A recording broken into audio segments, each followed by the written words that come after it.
Hey, Christy. Hi, Edith. What did the termite say when he walked into the bar? What? Is the bartender here? Hi,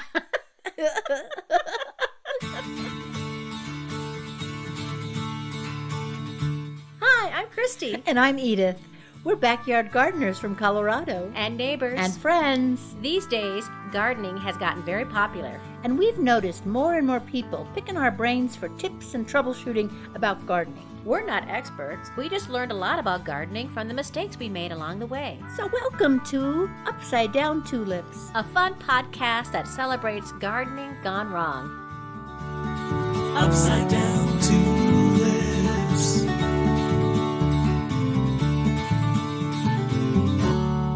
Hi, everybody. Hi, everybody. And hi, Christy. Hi, Edith.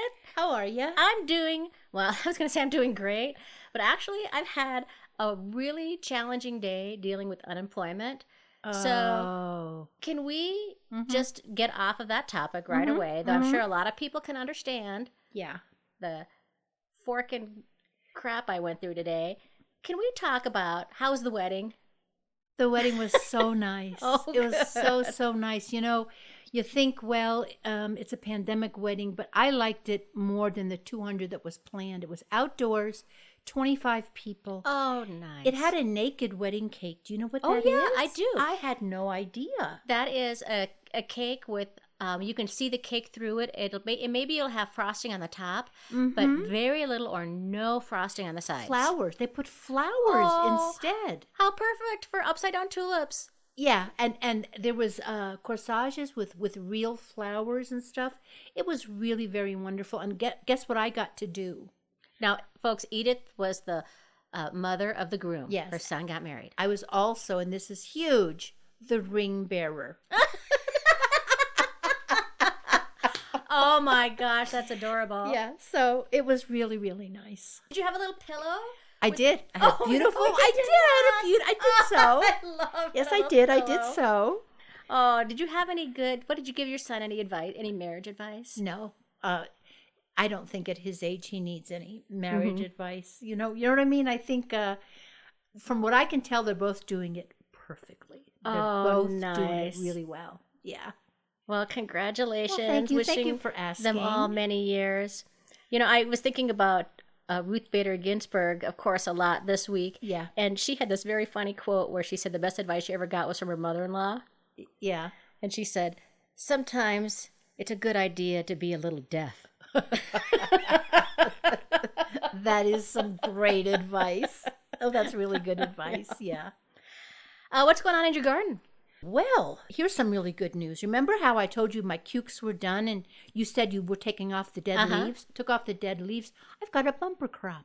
It worked. Oh, wow. So they're very slowly coming in, but they're coming in, and I didn't expect that. And the zucchini are still producing really, really nicely.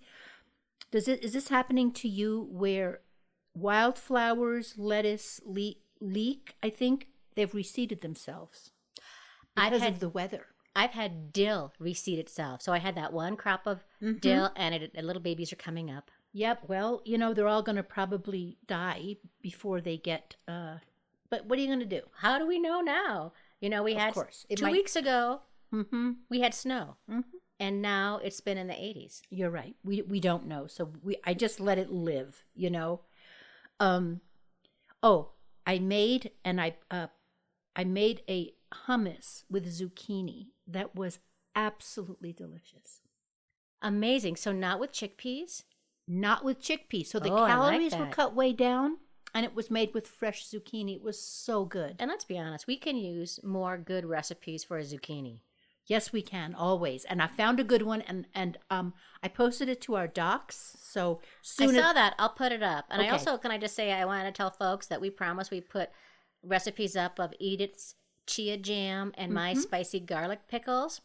So they're up, and people can enjoy those recipes. And we'll put your zucchini hummus up there, too. I also have a nice recipe for lemon zucchini soup that I haven't put in the docs that's yet. I've never... It's I'll good. use zucchini in stews and things like that, but I've never heard of a zucchini soup. It's good soup. It's good. And I have a zucchini fritter recipe. Oh, I bet that sounds So it's sort of like really a zucchini good. pancake. But instead of potatoes, you use shredded zucchini. That sounds So we'll have a lot of great. zucchini recipes. Let's do it. That's a really good idea. I wrapped tomatoes. Did you wrap tomatoes after we had that snow, after the cold? No. I did. I left them all on, and they all survived. I wrapped some, and a third of them were ripe. So there was good. that. So I froze them. And the last thing was I looked up, and it said cantaloupe would ripen off the vine. So I had it in this basket in the sun. And it was soft, and it was terrible tasting. Oh. It wasn't sweet. Oh. It was like orange cottage cheese. It just, I was disappointed. I gave up on cantaloupe a couple years ago. It was just, I never got much. It was also really hard for me to know when it was ripe. Yeah, it's hard. And for some reason, we just don't have long enough of a growing season. So anyway, that was my week in the garden. Yours? How was yours? I feel like I'm getting all the seasons in my garden right now because it feels like it's fall because a lot of those fall crops are starting to come in.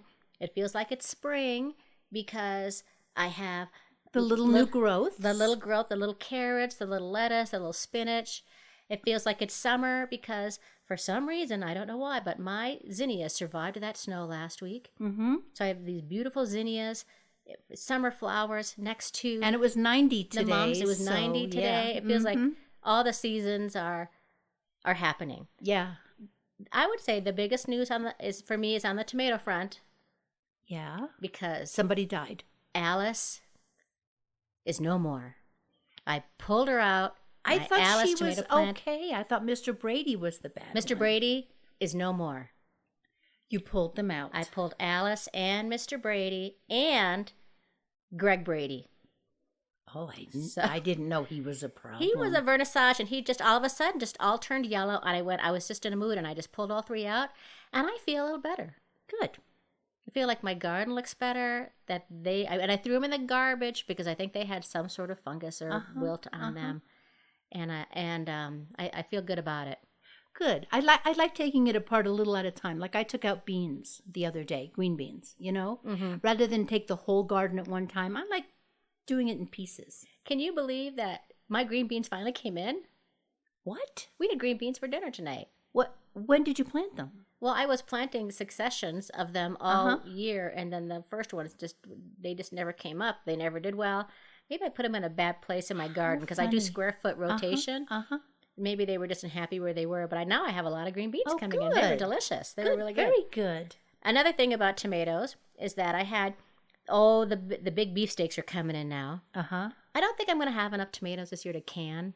I'm going to do some freezing, and that's okay because we're enjoying the tomatoes as they come in. Big beefsteaks that were coming in. And I was saving one for one reason, and I had them all in this little bowl, and one of them started to go bad. So you know what I did, Edith? What? Is I scooped out the seeds. Smart. And I thought, I'm going to save these seeds. How do I do that? Edith said this in our episode on how seed saving can save you from zombies. So I had to go back and listen to the episode so I could remember what you did.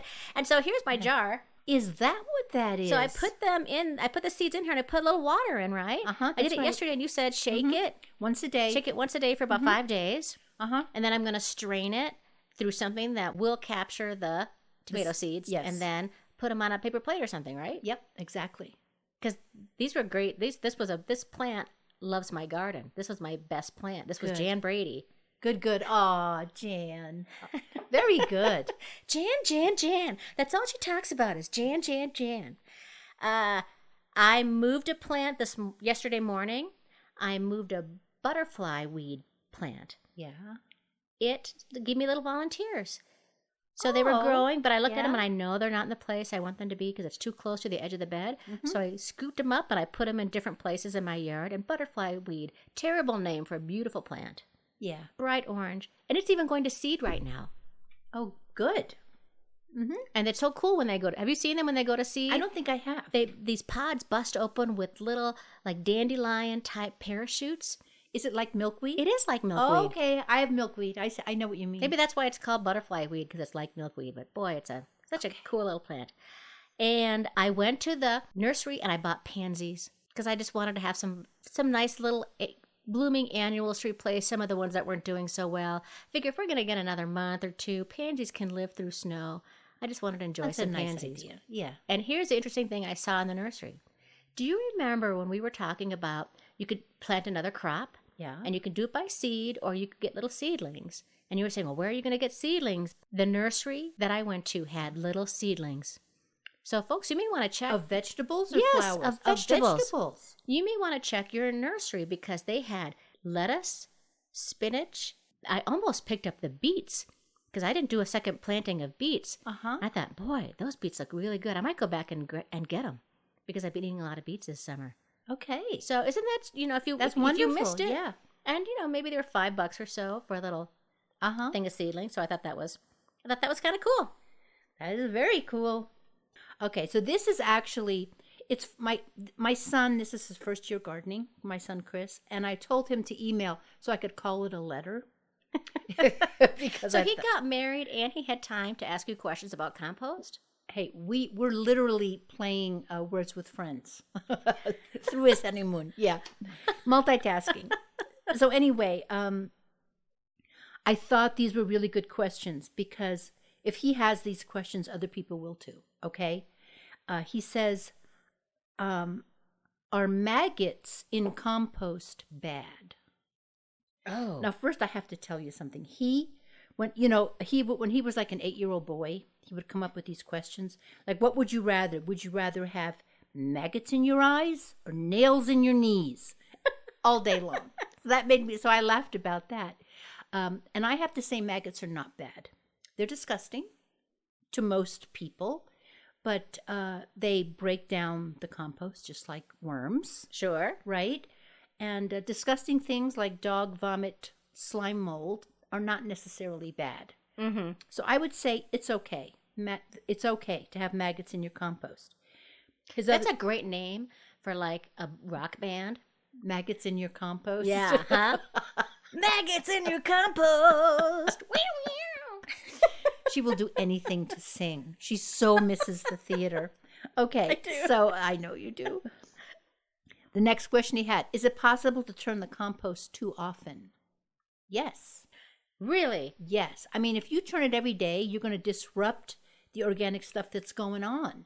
The fungus won't get a chance to grow and stuff like that. That makes sense. So it's better to do it like you do it once a year if you're lucky, than to do it the lazy way. than to do it every day. Don't do it every day. Once every 2 weeks probably is just fine.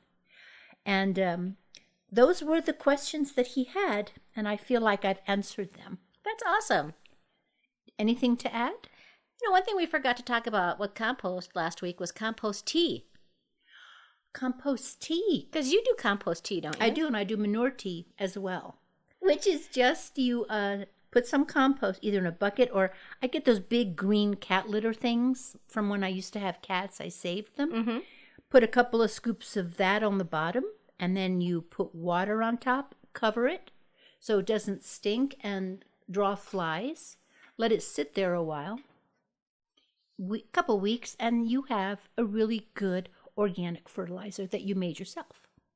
Love it. The other thing, you know what? There are places in Denver, and I don't know what listeners look into if this is in your city. There are places in Denver where if you give food scraps to this recycle place, they will give you back compost.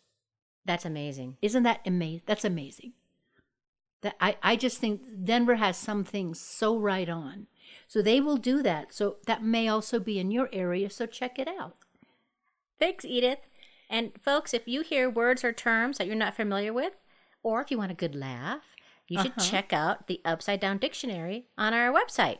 Please do. Compost tea, I believe, is on there. And we also have pictures of our gardens on Facebook, Instagram, and Pinterest. Yes, we do.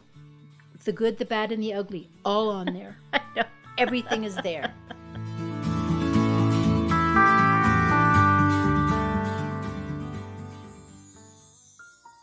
Christy, your garden looks great.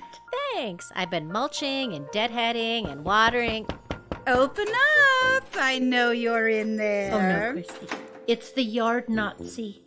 You mean the HOA? Same thing. Your door was unlocked, so I let myself in. An unlocked door is a violation of the Windsprings Farms Covenant, Contract Article 17, subset A2. It's Edith's fault. She came to visit and didn't lock the door behind her. She has a key. Christy, I can't believe you threw me under the bus. I'm sorry, I panicked. I'll never do it again. You bet you won't. Public transportation is not allowed near Windsprings Farms. As per Article 3, subset 15B, keep America safe. Now, I see you have unauthorized foliage in the front of the house. It's a pumpkin plant. I was going to give pumpkins to the neighborhood kids.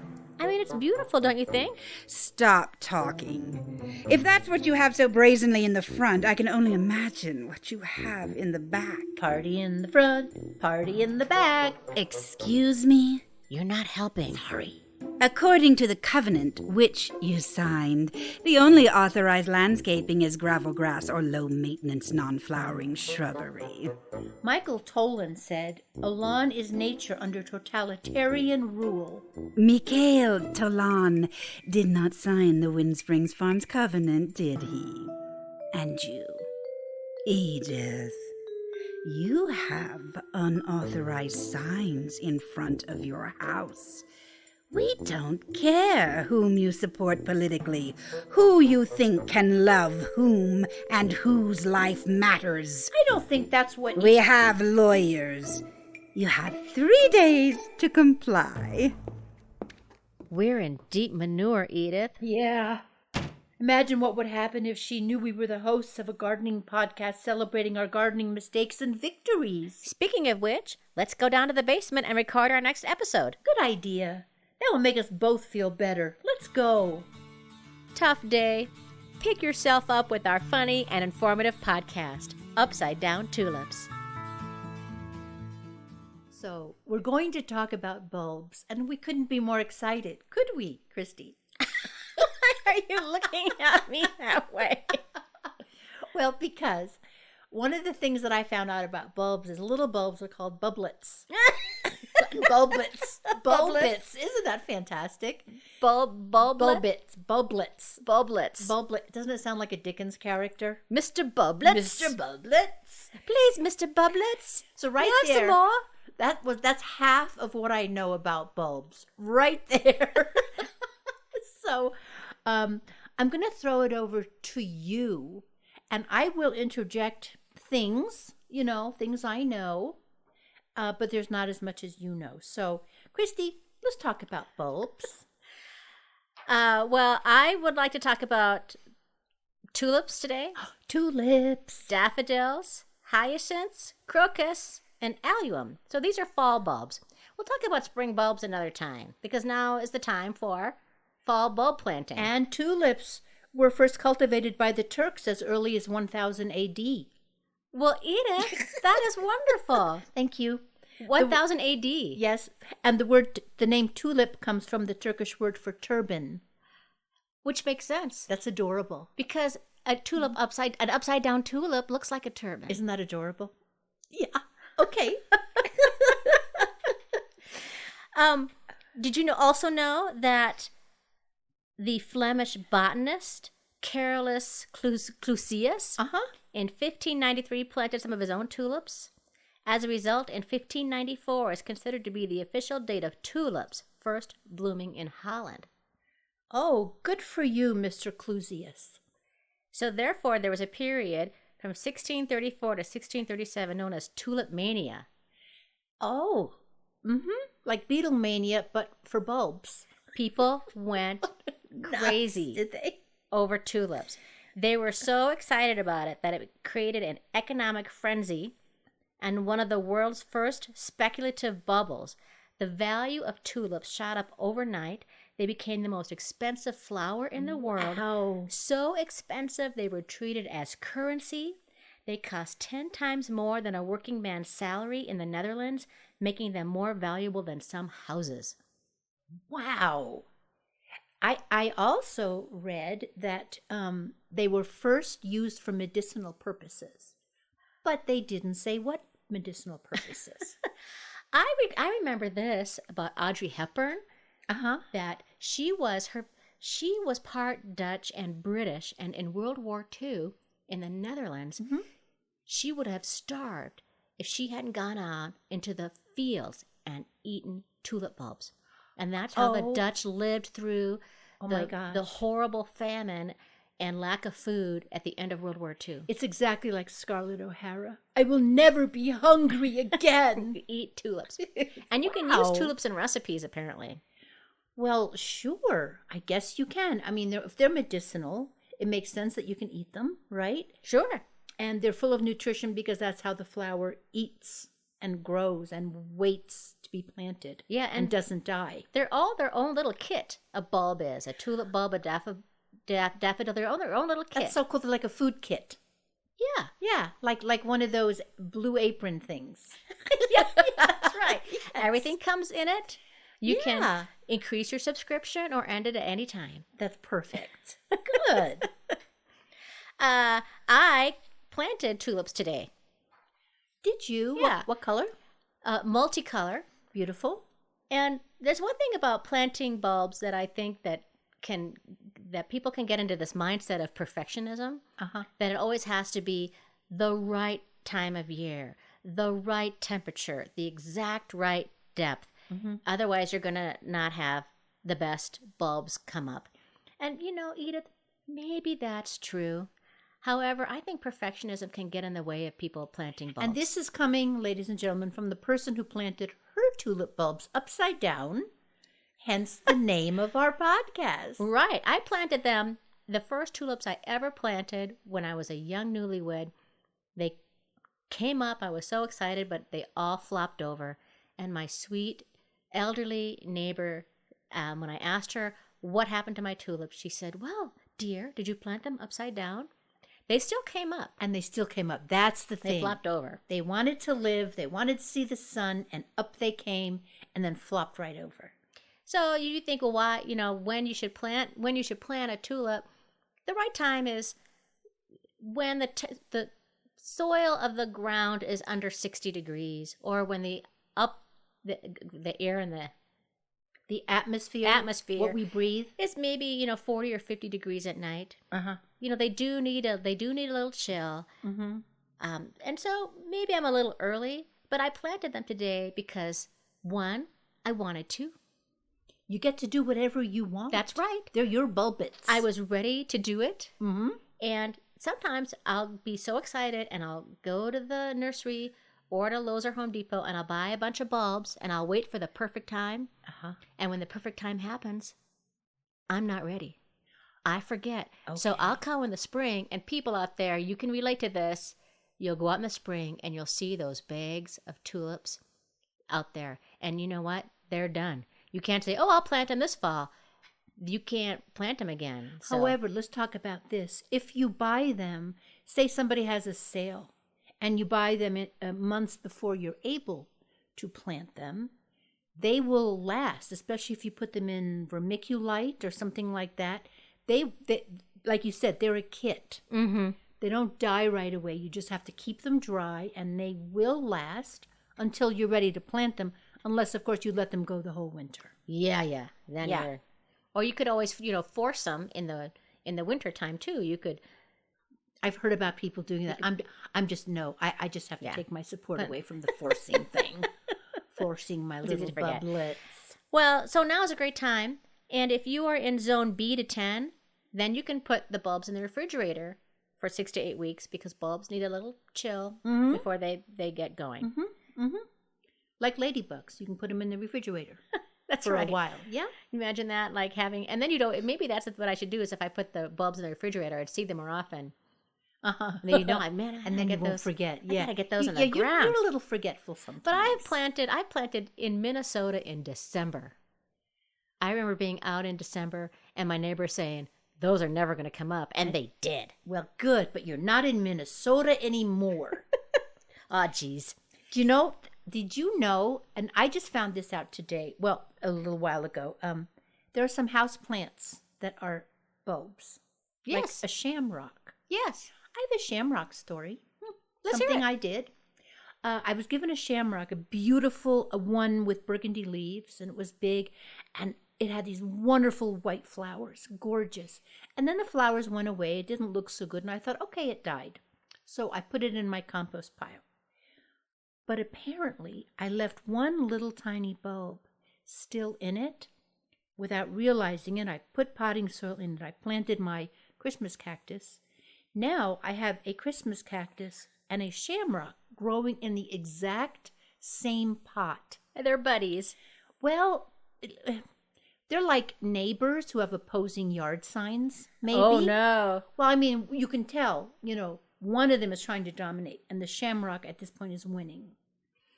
And I can't take it apart. I think I would kill the whole thing. It's kind of pretty still. It's still kind of pretty. I'll send you a picture. Oh, great. We'll put it on our Pinterest page. Oh, good. And our Facebook page.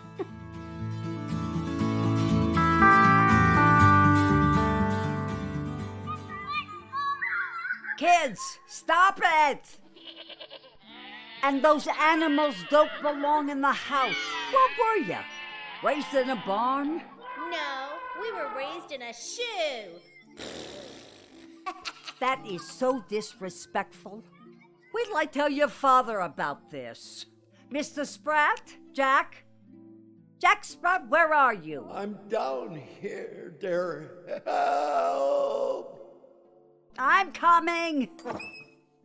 Oh, Jack, did you fall through the coal chute again? I was shoveling coal and the momentum took me through the chute. Unfortunate and dusty. Last month, you slipped through the sewer drain. Yeah, a bit smelly. Last Tuesday, when it was storming, you took the umbrella and the wind took you to Umsburley.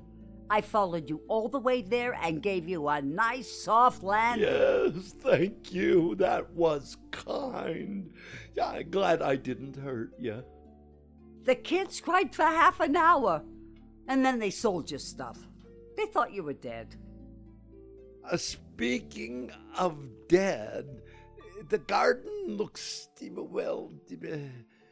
dead. There should be kale and potatoes and winter squash out there. I've had nothing to eat. I can eat no fat. Ah, Jack, I'm sorry. Didn't you listen to Upside Down Tulips, a gardening podcast? I did. I listened to it, and I planted, watered, and mulched. How often? Just the ones. Well, that's not enough now, is it? No wonder it died. Honest, Jack, I didn't know. I'm so sorry. I thought the Upside Down ladies were just being excessive. Please, don't divorce me and send me and the kids back to the shoe. I know what. Why don't I subscribe? Then it'll come right to my favorite device and I'll garden as I listen. That's grand, old woman. Here, I have a present for you. Twinkies? My favorite. 'Cause you know I can't eat no lean. You do love me, Jack Spratt. Course I do, old woman. You keep me grounded. Stay grounded. Keep gardening. Subscribe to Upside Down Tulips. When I planted those tulips in December in Minnesota and they still came up, I'd kind of made, though, a fatal design flaw when it comes to planting bulbs. Okay, what did you do? I planted them all in a row, like little soldiers. Oh, is that terrible? It's, that's not the way nature is. And a lot of people, this is the way I plant them now, is I don't plant the tulips all in a row. I plant them in little bunches, actually big bunches of like groups of 5, groups of 7 in odd numbers. Some people, what they do is Why odd numbers? That's interesting. I wonder if it has something to do with like the golden triangle theory of Leonardo da Vinci. That odd numbers in the garden, I think, are just more interesting. So when I plant groups of plants, I always do it in 3s or 5s or 7s. Okay, and also because maybe if it's an even number, you tend to get too symmetrical. Yeah, right? And it's nature nicer when it abhors isn't. a straight line. Oh, yeah, okay. I even use that when I teach theater, and you're talking about staging. You know, nature abhors a Yes. straight line, and so Yeah. you want to get a lot of variety in there. And odd numbers, for some reason, are visually interesting. Okay, that's good to know. Okay. And you always think you have enough tulips. I had somebody tell me, "Oh, Christy, you got to come and show me how to plant tulips." I bought 70 tulips, and I know they think that is a ton of tulips, but that's maybe like 1 or 2, 3 areas Yeah. of you got to always get more than you think and plant in mass. Don't kind of have them. You know what some people do is they open a big trench and they just drop them, Really? and wherever they fall, of course, turn them pointy side up. Whenever they fall, they get to stay there, but Yeah. you just make sure that they're set in properly. Yeah, Oh, yeah, I yeah. see. That makes sense. That makes a lot of sense. Do you like putting all the red together, all the yellow together, or you like it I multicolored? kind of mix it all up, Mixing it up. especially when it comes to tulips, because you know tulips don't last forever unless you have a Darwin hybrid. Most hybrid tulips really will only last a couple years. Really? Think about that. When you plant a tulip, the first year comes up, it's gorgeous, but then it sort of dwindles and eventually just goes away. I've had some go away. Yeah, they don't last the way they make the hybrids. They don't last forever anymore. Oh. So I try to mix things up, and I try to get a lot of different colors. Just one bag that I bought was a variety. Some pinks and yellows and purples, and I have some other ones that are all red. Or I'd like to have them in all in mass though. Yeah, good. And planting them, I don't know. I really enjoyed planting them today. One of the tricks about planting tulips is about the depth of it. So the depth should be about 2 to 2.5 times the size of the bulb. So if you have a 2-inch daffodil bulbs are huge. You want to get those down. Yes. You want to try to get them down 6 inches. Boy, it's not always easy to do it. It isn't, because I've also noticed in the spring, sometimes, with the snow and the ice heaving the ground around. Right? Yeah. Sometimes there it is laying on the top, and sometimes the squirrel gets it before I get to it. Oh, yeah. The squirrels do Yeah. love to eat those bulbs. They love tulips, but you know what they don't like? What? Daffodils, hyacinths, crocus. They won't eat those. Isn't that So something? if you have squirrels that are trying to dig up your bulbs, Beggars shouldn't be choosers. Yeah. That's all I can say and about what the squirrel. you can also, some people do is that there's actually a little box, a little bulb box kit that you can put the bulbs in that's full of holes, and you bury the box, and then the tulips will shoot up through there and keep the squirrels out. Or another Wait thing, a minute. So it's not just, is it a whole box on all sides? yeah, And with holes in it. oh, I see. The tulips will find the holes. Yeah. Oh, I've never even heard of that. That's Some people clever. put chicken wire around where they plant tulips. Uh-huh. I will do red pepper flakes or cayenne, because squirrels and bunnies don't like the taste of cayenne. Okay. Though it doesn't last forever. Yeah. Yeah, right. It rains is kind of gone. Yeah, it's kind of gone. So I've done that before. And I also will plant, it's good to plant bulbs where you're going to put annuals later on. So that you don't have bare spots. Yeah, I always forget where I Seasonally, plant them yeah. though. Some people say you could put like chopsticks or golf tees to know where you planted the bulbs, but I'm never that organized. And I forget, and then I dig up old bulbs. Which doesn't kill them. No, I just got to That's throw them okay. back in. Yeah, That's just gotta true. Put them back in. Yeah. It's possible. Well, there's lots of reasons why bulbs will not show up. So here are some. Okay. Well, one is you have a bad bulb. Bad bulb. Bad bulb, bad bulb. What you gonna do? So this is a bulb that is moldy or has soft spots or it just dried up. Uh-huh. Dried up like onions get like months later. Yeah. Nothing, it feels like tissue paper. Yeah. Bulbs need sun. They need at least a half a day of sun. So if you put a bulb in the shade, it's just not going to do as well. Okay, good to know. Very good to know.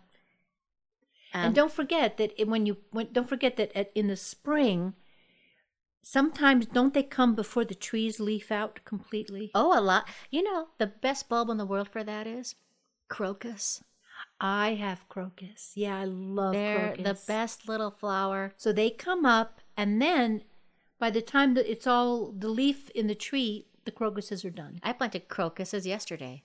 Nice. They're great. Some people used to put crocus in the lawn because then you can just, as the crocuses are done, you can just mow it as part of your lawn. Oh, yeah, that's good. Wouldn't that be pretty if you just had a lawn that just bloomed? Yes. full of crocus, and That'd then be it just blended beautiful. in with the grass That would afterwards. be gorgeous, yeah. And daffodils, of course, will come up in the snow. They have a special coating on them They do. that will help them survive, and so do crocuses that will help them survive the snow. A little waxy coating so that they don't mind. The first sign of spring is a crocus, isn't it? Well, for me, yes, it's a crocus and it's a daffodil. So it's the yellow and the purple always in my yard. And crocuses and daffodils will multiply. Crocuses and daffodils will multiply. Will they? Yeah. And hyacinths will also. Huh. If you have grape hyacinth, Yeah. they multiply. Hyacinths will multiply. Well, that's so good. But Good for them. tulips, maybe some do, but tulips Yeah. in general do not, just because they've been bred so much. There's like Oh. 150 varieties and over 5,000 species of And they've tulips. been here so- since 1000 AD. You know, a really smart and beautiful person told me that recently, and I can't think of who the heck that was. But anyways, let's move on. It's also possible that tulips won't come up because, or any kind of bulb, because it's either too wet or too dry. Too wet or too dry? They don't like it. You need to water them. When you plant them, you need to give them some water. You can also give them a little bone meal. You can give them some ground up eggshells. Mm-hmm. And make sure they stay watered. But if you're in a real rainy spot, hold off. Yeah, because they'll rot down there. Yeah.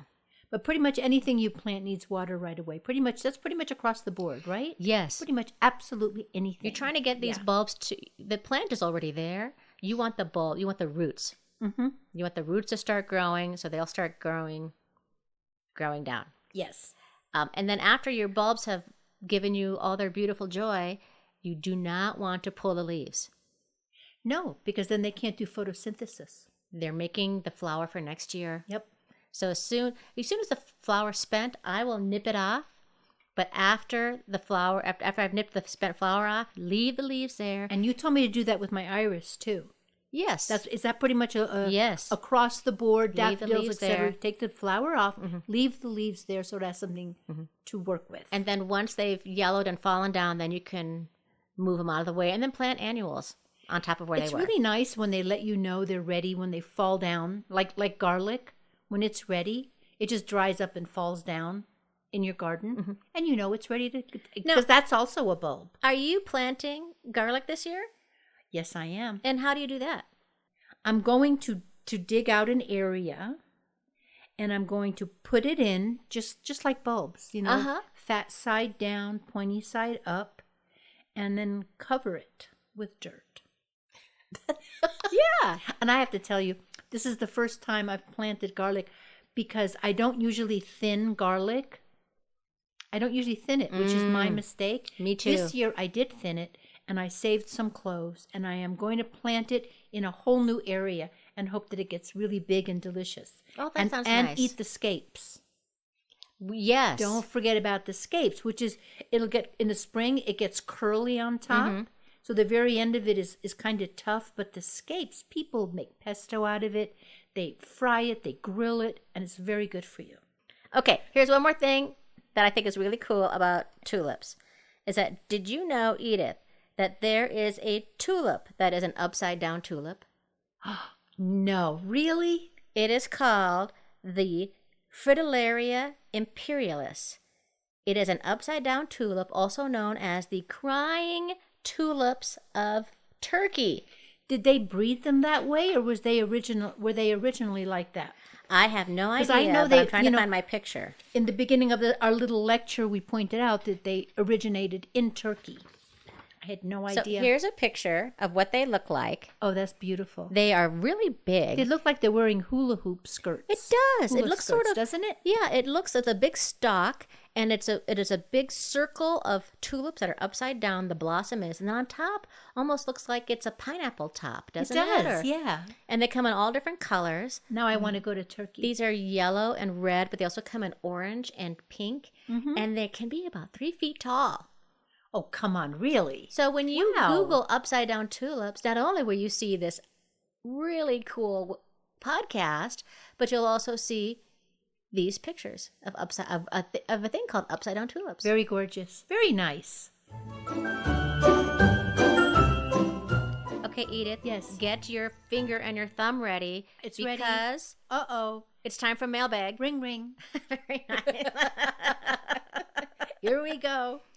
Boy, can I just say this before as we start this? Yes. Is that we're getting some just awesome letters from people. Do you remember when we had to beg people, and now I people know, are just right? people that we knew or were related to? Now people, you're just sending us letters, and I have to say, it keeps my spirits up. Doesn't it keep your spirits Boy, up? you know, after the hard day I had today with unemployment office, these things really do help fill the holes in my soul. Yes, there's some really nice people out there. Soul filler number 1 Okay. is from Lula, which is also just a pretty name, isn't it? Beautiful name. She says, "Hi, Christy and Edith. I enjoy listening to your podcast while I'm watering and wandering around the garden." A lot of people do that, huh? I heard you say that neither of you like Swiss chard and had to chime in because it is one of my favorite and easiest things to grow. If you want to try a good recipe, try sautéing it with onions in butter and then topping it with a fried egg. Delish. It is also a great ornamental plant, one that is beautiful to interplant with flowers and looks nice in a border or mixed bed. I plant mine in spring and it keeps its shape and color well into the fall. When you want to eat some or give some away, just trim some outer leaves and it will keep producing. Thanks for keeping me company in the garden and being part of my virtual gardening community. And Lula, thank you for teaching me a new word. I didn't know that word, ornamental. Yes, well, you have to put that in the Upside Down Dictionary. Well, I'm going to have to look it up first. I also love that recipe. Yeah, that does sound really good. Maybe we should plant Swiss chard next year. I will. You've inspired us, Lula. Yes, I'm going to plant your ornamental plant next year. As soon as I find out what that word means. All right, can I read my letter? Yes. This letter is from Gretchen. Gretchen from Lakewood. Oh, this is so nice, Christy. Should I read it out loud, or can I just read it to myself? I think let's try reading it out loud. Out loud? And see what happens. Okay, here we go. You both are so helpful with advice and your dictionary. Thank you. As well as being so clever and funny, too. Aw. Thanks for your descriptions of how you kept your plants alive when it recently snowed. Since we live in a townhome with no yard, we just hauled our container flowers and herbs into the garage. It was still warm, of course, but won't be once the temps stay low. Big smile, smiley face. Oh, that's nice. And I also think it's so, a lot of people with townhomes. Yep. Garden, have containers. For the beauty and also to eat stuff. Yeah, and Yeah. lucky that you can just move things into the garage. Yeah, that's really lucky. Eventually you'll get tired of that, just like eventually we get tired of putting blankets over our plants. Yeah, But there does come a time where I will not do that anymore. I just won't. But I just so appreciate her writing and letting us know that she likes the podcast and telling us a little about her garden. Yeah, thank you very much, Gretchen. Thanks, Gretchen.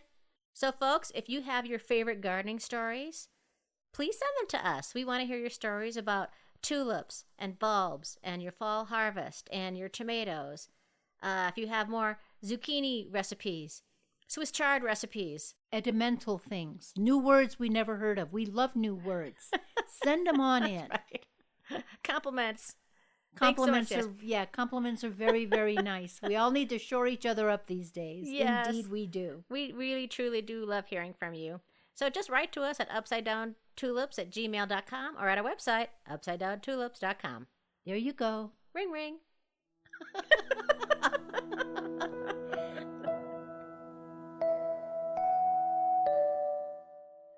I want it said of me by those who knew me best, that I always plucked a thistle and planted a flower where I thought a flower would grow. Abraham Lincoln. We need his wise words these days. Yes, we do. Wasn't that wonderful? Our inspiration for the week. Thank you, Abe. And that's it. We're at the end. Thanks, everyone, for listening. We are Edith Weiss and Christy Montour Larson. She has more names than I do. That's right. Makes up for my lack of height. But I have more inches. That's right. If you're a fan of the show, please give us a 5-star rating or a review on Apple Tunes or wherever you like to listen to podcasts. You can also subscribe to us now on YouTube. And if you have someone in your life that you think would like this podcast, please do them a favor and us and let them know about it. Also, special thanks to Denise Gentilini for composing and performing the Upside Down Tulips theme song, which we love. If you'd like to hear more of her music, go to denisegentilini.com and you can find that link on our website. And special thanks to our friends and very talented actors, Emma Messenger, Billy McBride, and Michael Shalhoub. And don't forget, if you make a mistake, your garden will forgive you. No blame. Upside down.